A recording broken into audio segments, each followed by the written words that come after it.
Learning as far as a readout from that call?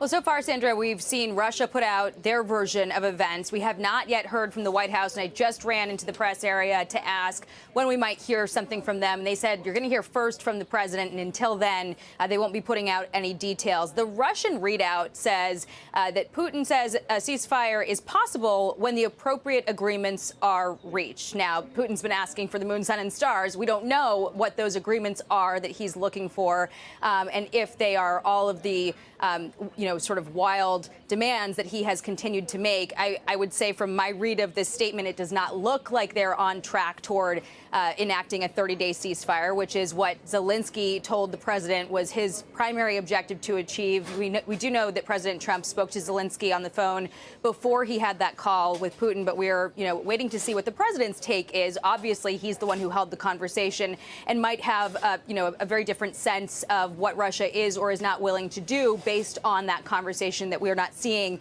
in the very bullet points that the Kremlin put out.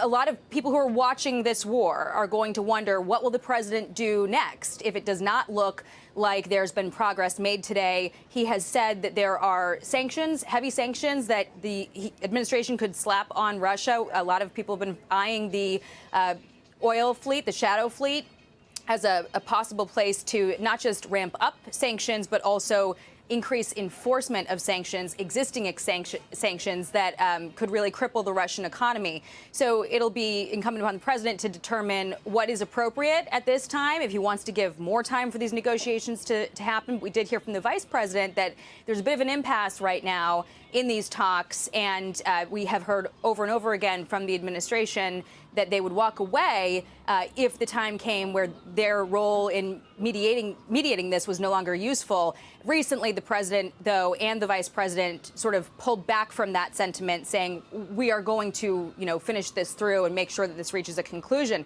So we're awaiting word from the White House. We'll let you know what we get. Sandra. All right, we know you will, and we'll get back to you as soon as we have more. Jackie Heinrich, live at the White House for us. Thank you.